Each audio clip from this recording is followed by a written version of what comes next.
Coming up next on the PEG podcast. Yeah, I can think of a few places where I've gone home and thought, those poor people, they're just, I don't know how they stand it all day. So you really are enriching lives. Yes. By doing that. And he says to have a healthy company, you have to communicate really well. And communicate what? Well, communicate over these 6 questions.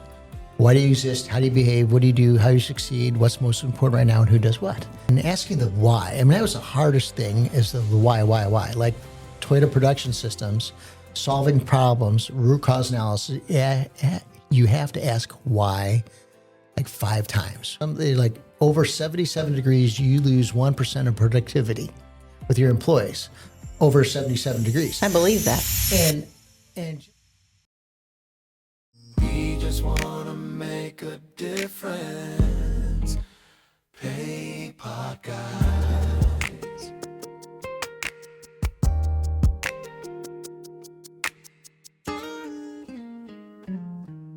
Welcome, John Kramer. I'm Karen Spann, and we're here to welcome you to the PEG Making a Difference podcast. We are in business to make a difference in people's lives, and I want to know how you and Cambridge Engineering make a difference in people's lives, in the lives of your employees, in the lives of your clients, and in the lives of the community, because I know you make a difference in all of those areas. yes. Hey, thank you, Karen. It's great to be here and love talking, sharing with the PEG community what's going on at Cambridge. And really just take a step backwards. We're a 62-year-old company my father founded, and we've been building and growing on this journey. And so through my experience growing up on the plant floor, working, starting from cutting grass, bending sheet metal, working with electric and press brakes and different things, I really had an appreciation for the people doing the work. And so I came on board. It's really my mother that encouraged me to come to work for Cambridge right after college. And so I got involved, and that journey, really came through the revenue side of the business. I had to be self-taught everything. Growing up a family business is wonderful, but we had no teachers, mentors, or trainers, and so you just kind of did and do. And so through that journey, that really inspired me how to be different or change in that impact. So, taking one of the 2 fundamental books is I wanted to do something bigger than who and greater than I was or than I am. And I've been given a real privilege to run this company with these people. So I invested in as much outside education learning as I could. And I found 2 really fun books. Have you ever read Patrick Lencioni's Advantage or heard of that book? Yes. It's a wonderful book. So I love that book, and I'm a huge fan of Patrick Lencioni. And so am I. And I wanted something, that transcends, just more than technology. And he says to have a healthy company, you have to communicate really well. And communicate what? Well, communicate over these 6 questions. Why do you exist? How do you behave? What do you do? How do you succeed? What's most important right now and who does what? And so I had a coach, mentor at that time, Mark Tom. And he was helping me lead and grow as I had taken over the business as president and later CEO. And we talked and asking the why. I mean, that was the hardest thing is the why. Like Toyota Production Systems, solving problems, root cause analysis. You have to ask why like 5 times. So why? And it became very apparent. It's more about the employees. It's not about profit or customers.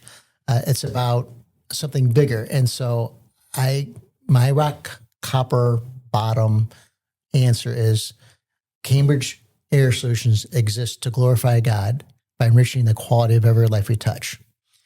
And to me, it's a really scary time to say that because I don't want to be an inclusive or an exclusive company with that statement. I just want to be real and transparent is what the family, the ownership, what we all have is something that we believe in, something bigger and greater than who and what we are. And that really kind of directs our focus or our passions.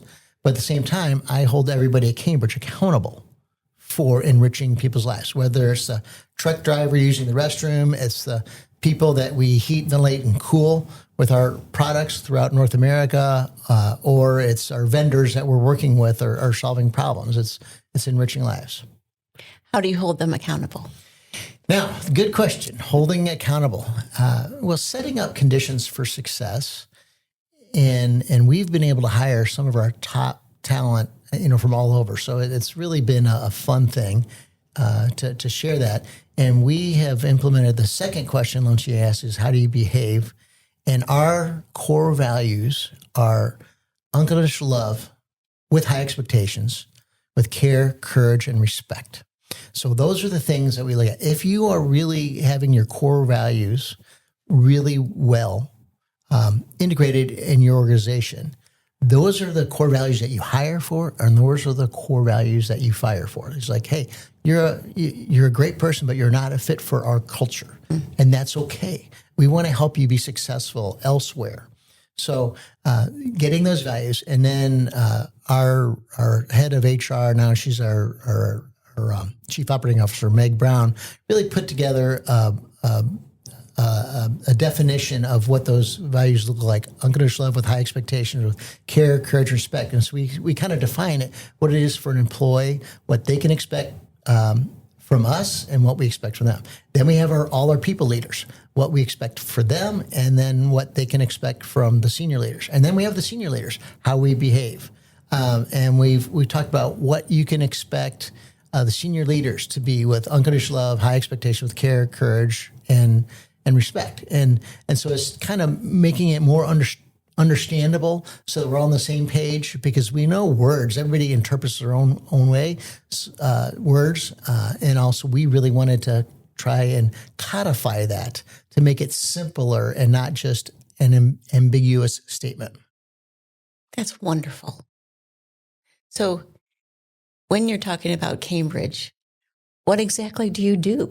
Yeah. Oh, yeah. So the company my father founded started with using heat, direct gas-fired heaters, so heating big open spaces. So our primary markets are heating warehouses, manufacturing, distribution centers throughout North America.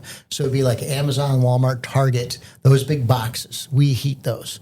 And we also have makeup area heating for Amazon, for manufacturing, such as GM, GE, Alcoa, heavy manufacturing, where we have ventilation to keep better environments. Air quality is really, really important. Then cooling. So we focus on being the most energy efficient heating system out there, because we believe in stewarding our environment. So we want the lowest cost and the least use of fossil fuels or energy that we're using. And then the ventilation is to give people great spaces where they can, breathing when in a manufacturing, warehousing environment, it can get stale or stagnant, or you're using products that need to be ventilated, like welding or things like that, or fork trucks that are propane powered. They need that ventilation. So bringing ventilation, giving better air quality for people. And then cooling is a newer area for us that we've been bringing out. Is people do all this hard work in a warehouse or manufacturing, and in the summertime they get so hot you get exhausted, and the statistics are something like over 77 degrees you lose 1% of productivity with your employees over 77 degrees. I believe that. And just think, somebody's working for you all day and it gets really hot, particularly inside, it can get up to over 100 degrees. You're sending them home exhausted. All they want to do is sit in a lazy boy chair and relax and unwind. But if you're a father or a mother or a son or a daughter or a husband or wife, what do you have to give back to your people? And so cooling is so important. And even cooling to 84 degrees, 82 degrees is very, very affordable. We've really focused on that being the most energy efficient. But it impacts you. The heat buildup is long over time, but it also impacts turnover. And so you'll have a lot higher turnover if it gets hot in the summer, or people who can work in an air-conditioned place, be maybe a less dignified job, but they'll do it because it's air-conditioned or cooled. And so that's what we are really trying to bring, the enriching lives impact of better working environments for the hardworking people in the warehouse and manufacturing environments predominantly. It's very needed. In our business, I've been in a lot of warehouses, and in the summer, it can be brutal. Yeah. So the light bulbs went on for me when you said that.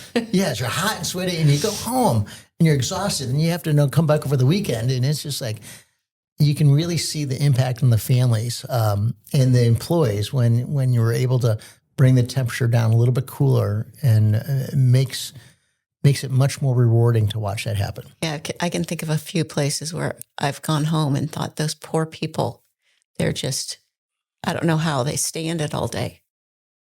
So you really are enriching lives Yes. by doing that. Talk about your community effort, because I know that you all bless the community in a lot of different ways. Community. Here's another. Karen, you know me. I love books, and here's another book. Stephen Mansfield wrote this book called "In Search of God and Guinness: The Beer That Changed the World." And what I was given this about 2010, right after I got to meet Patrick Lencioni and his new book came out. But we're at an intersection how churches and businesses can help each other, and businesses can help churches be more effective in community and all, and churches can help businesses be thinking beyond the four walls of what they do. And so they gave us that book, In Search of God and Guinness, and really found out that Arthur Guinness was one of the three manufacturers or beer brands that were started to combat rampant alcoholism in Britain at that time. Because Really? all they were doing is gin was the most popular, prominent, and water was pond scum. They weren't really treating water or things like that, and so that was a problem. And then again, they couldn't import tariffs or so with European in all that time in the British Empire. So Arthur had that idea. He's very innovative, using different technologies, even locomotives and manufacturing. But he also took care of the family. If the father went off to war, like the Boer War or the Great War, he paid half the salary because he cared about his people. Wow. And other companies like Cadbury or Unilever were greenfielding it, building their own new factory towns. And Arthur Guinness said, we're in downtown Dublin, we're going to stay in downtown Dublin, and we're going to impact downtown Dublin because that's where the people need to be. And though they're a Protestant family, they gave a lot of money to like the Catholic Church and all because it's our community. It's both and. Mm-hmm. We all are in this community together. And then the final thing was the Guinness family. Downtown Dublin had the highest mortality rate of any industrialized city, and so the Guinness family, Arthur was the first person ever to hire a doctor, put them on staff, and send them to each employee's house and teach them hygiene. Oh my gosh! And that totally blew up my understanding of what you could do with the business, what I was taught or learned or just was exposed to. And so that really inspired me to, how can I use Cambridge as a tool to, really that's where the enriching lives came from, so that people come to work, they can be more involved in their community. So different tool sets that we talked about, and I'm sometimes I feel like I go on a rabbit trail here, so correct me if you think I'm going different directions. But we use Toyota Production Systems Lean, focus and teach our employees what are the wastes. The things the 8 wastes are overproduction, transportation, inventory, defects, overprocessing, motion. But the worst of the 8 wastes is unused employee genius. And so we teach our employees every morning. We have our morning meeting, but we teach them what these 8 wastes are. And they're the ones doing the work. So they can see where the wastes are. They can solve those problems and what is under their span of control. And so when that happens, we will celebrate. We may make videos, or they may not even make a video or show that, but they take ownership of their own responsibility. And what I'm seeing is that employees that own their own responsibility for their span of control, they really do go home being better husbands, wives, mothers, daughters, brothers, sisters, right? Fathers. It's because they are involved. They can make decisions. They can try this, make their job better, faster, easier, or safer. And the safety is number one. But so the impact that I think a business can have is engaging employees to do to have their own span of control, and then or something that's more outside of their scope. Change the location of a weld, or a location of a rivet, or a screw, or something or even a sheet metal bend. They can collaborate with other people to figure this out. So we're seeing a lot of creativity and innovation with our employees because these wastes are not adding value to the customer. The customer that's buying our technology isn't wanting inventory, overprocessing, motion, waiting, not paying us for that. So the value is all about creating more value for the customer, the end user. And so that is, I think, by one sense, sending employees home better is a big part of the community. And then the other aspect is where we've had, I think about 5,000 people have visited Cambridge for their morning meeting experience. And that's just a really fun story. I know one of our employees recently visited Cambridge and came back very excited. It's a lot of fun. I'll explain a little bit. The morning meeting started, we read the book 2 Second Lean, about 2015. It was really, really messy, but we started in operations having a meeting and talking about solving problems and eliminating the waste. And you have to connect it to the customer, the user. It's not just us. And it's not for Kramer, it's for the customer. And so what we do is we have that meeting, and then people were struggling and blaming people up or down the line or problems because you want to hold people accountable.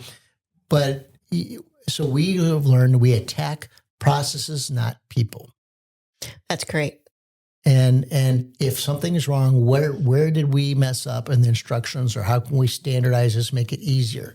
Because nobody wants to be the person that messed up something or had the mistake or gets labeled that way. So we really focus on our standards and our quality so people know what they're doing. How did you get them to flip it from people to processes? Well, we had to do teaching ourselves. First of all, the first thing as a leader can see an improvement or see something. I need to celebrate it and not take ownership of it, or tell them that's not going to work. Or I could see 2 or 3 iterations down the road. I have to try that. Let's see what works. Let's try it out. If it doesn't work, it's okay. Get rid of the issue of failure, fear of failure. It's like, let's try it out. It's not going to cost much money at all. See what works. And so, but we want to fail fast. We want to fail cheap. So trying things out and having that freedom.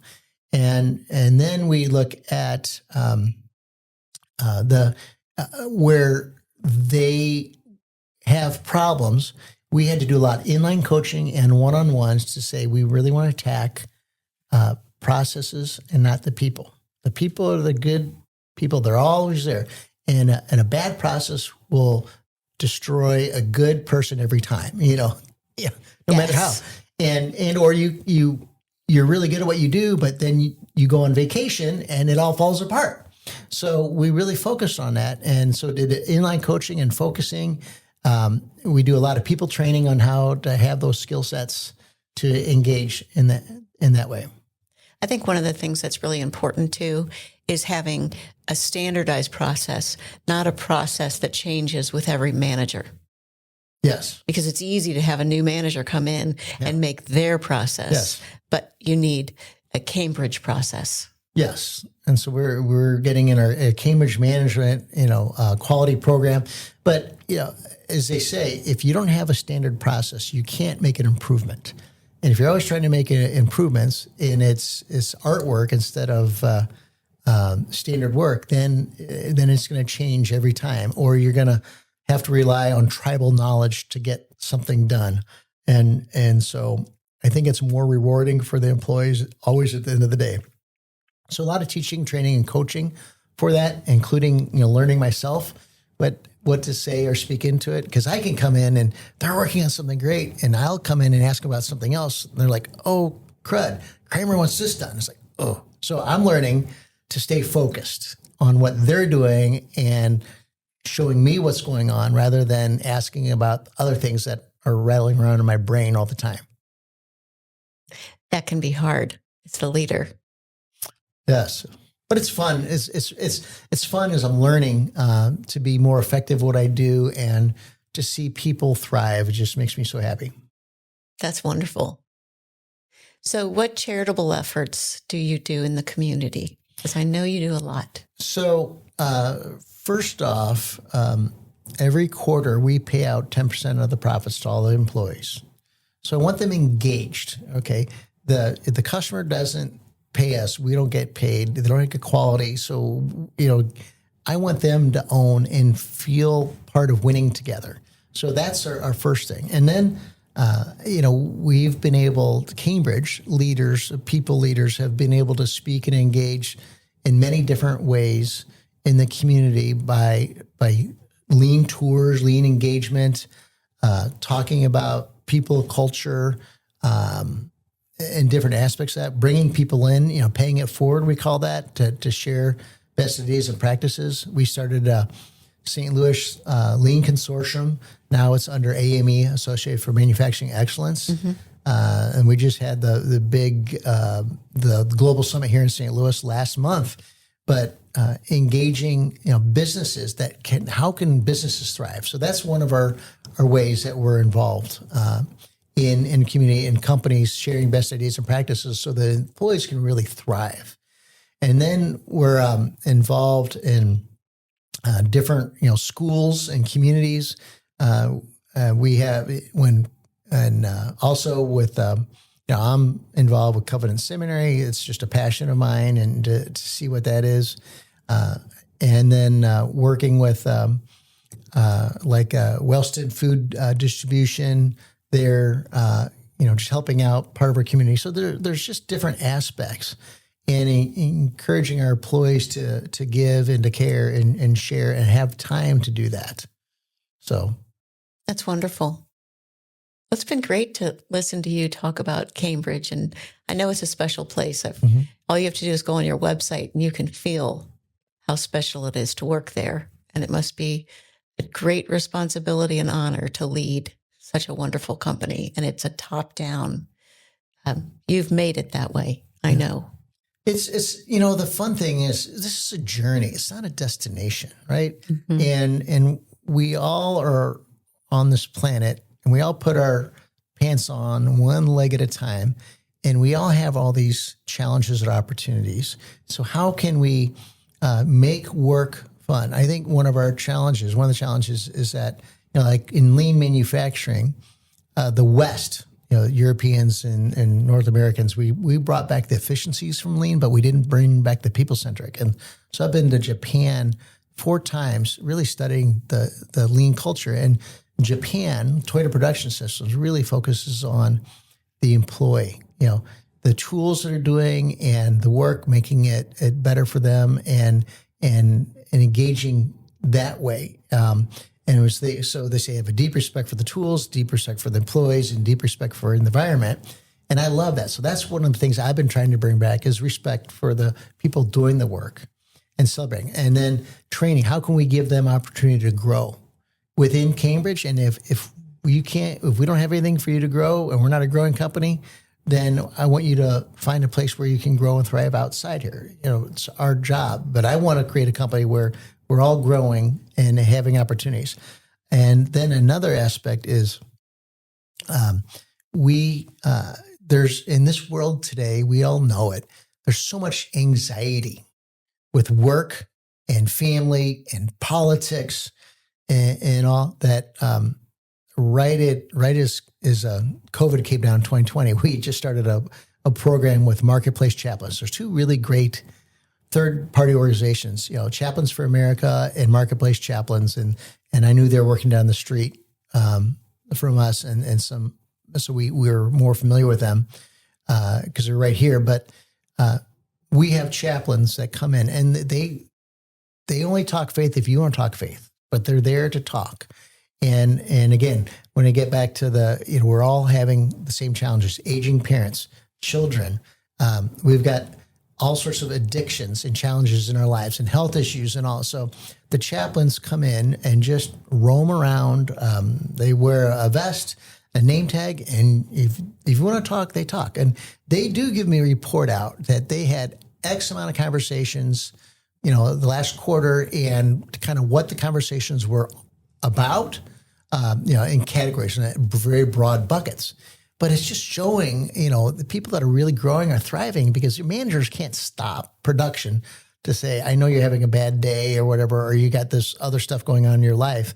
But chaplains can. They can care. And I can give you time and space to go talk and have somebody that can care about you and share with you and love on you. So I think that's another big aspect of having a culture is we got to deal with the other stuff outside of work.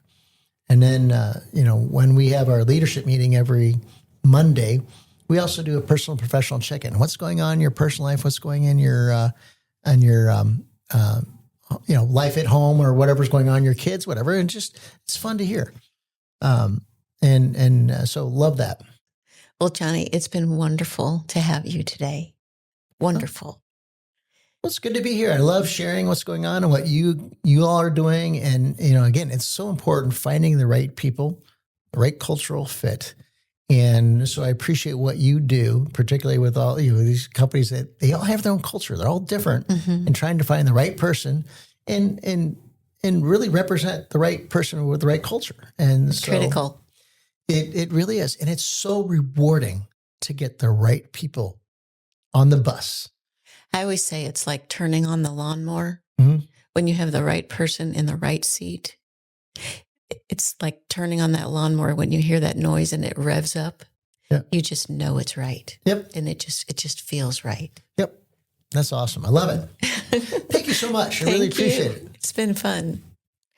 We just want to make a difference.